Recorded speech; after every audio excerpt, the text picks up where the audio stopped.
Thank you all for coming here, especially when there were a Google talk just in front of me, so I appreciate this greatly, especially the people that I don't know.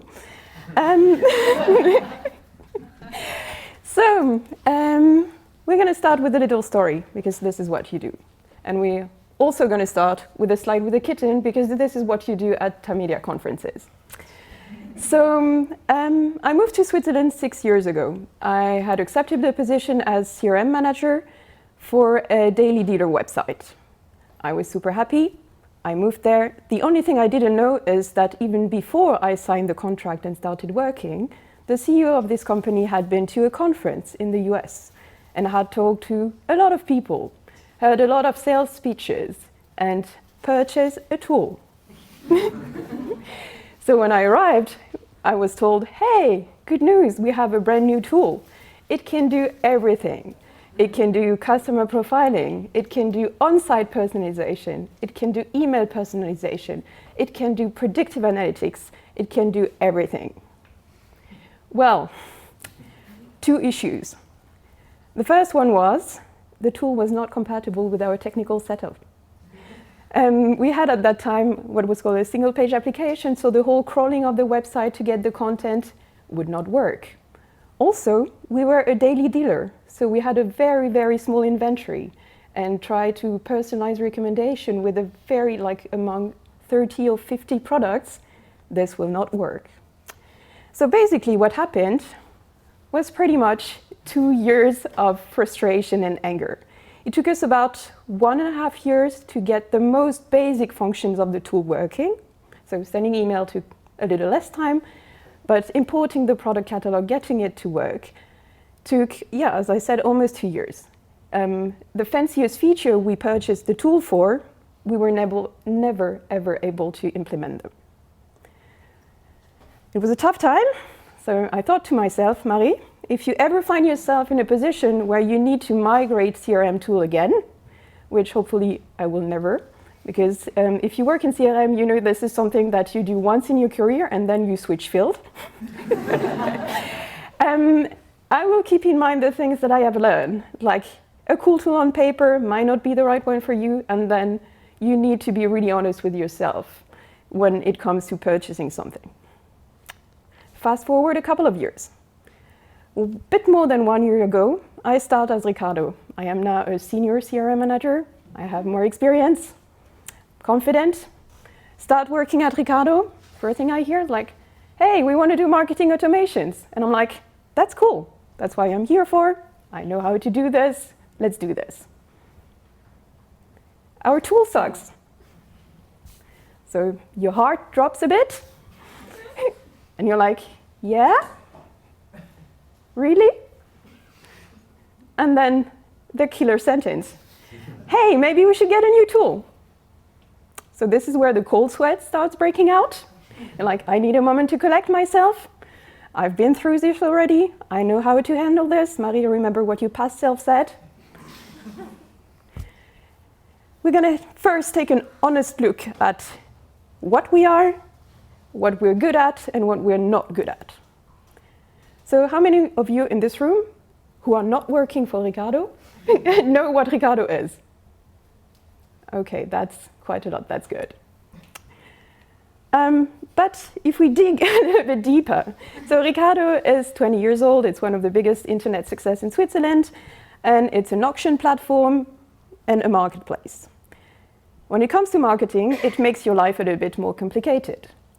Why? Because as I said, it's a C2C marketplace. So when you have a visit on your site, at first you have no idea. Is this going to be a buyer? Is this going to be a seller? How do I talk to this person? What is the next action I expect from him? No clue.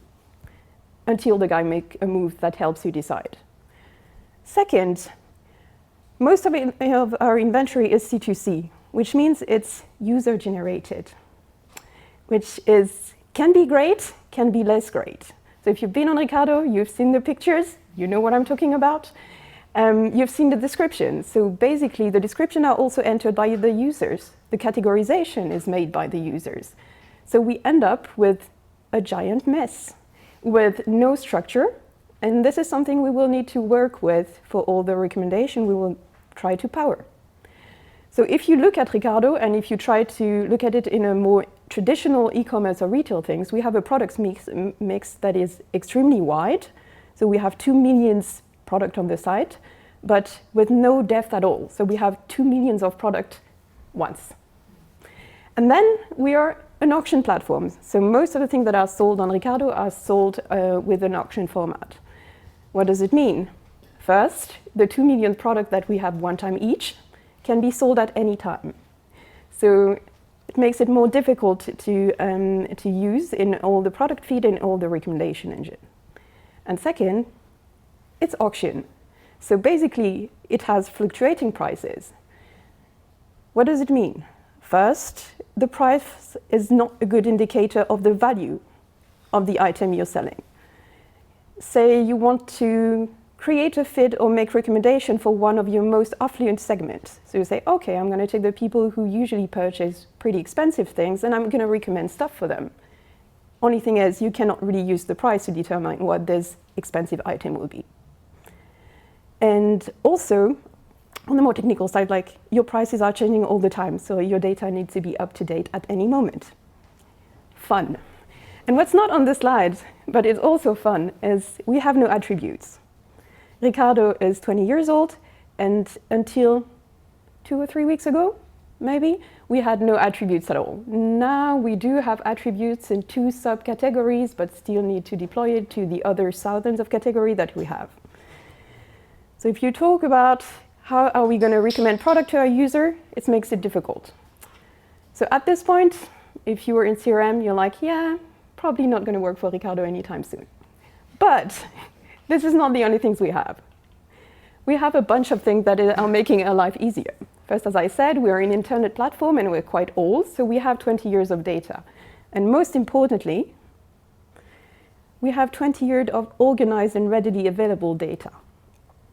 Everything is stored in BigQuery, everything is pre-processed, everything is ready to use for us, thanks to our in-house data intelligence team. So we are lucky to have one in-house, and we're even more lucky to have one that works well with marketing. Because everything you see here is a joint effort between marketing and DI. So that's really crucial. So that was my assessment of the situation. Then I came to the second tip I had from my former self, which was, don't be blinded by names and fame. If you're honest with yourself, most of the tools out there on the market are good tools. All of them have fancy features, most of them are the same across all the tools. There will be differences because, of course, some tools will be more for publishers, some tools will more accommodate people with a single vertical. You just need to find the right one for you. And then you also need to look at the tool you have. So the tool we have that was sucky is Emarsys. So I don't know if you know Emarsys. Emarsys is a German software provider, so already you stop dreaming. And it's nowhere as reputable as the biggest American ones.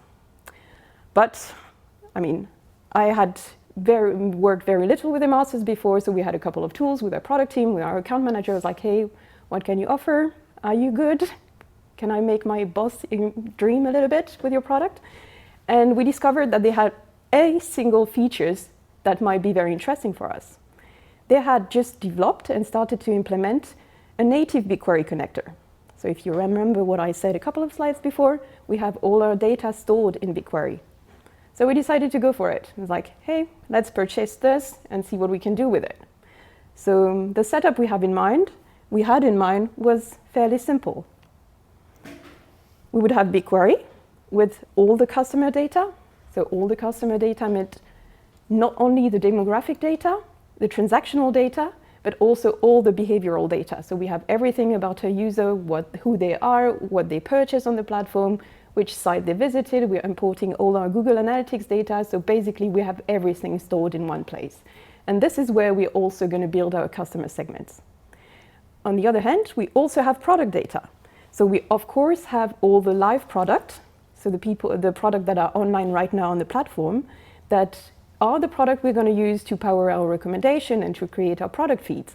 But we also have 20 years of product data that will help us train our recommendation models and analyze our data to provide better recommendation for our users.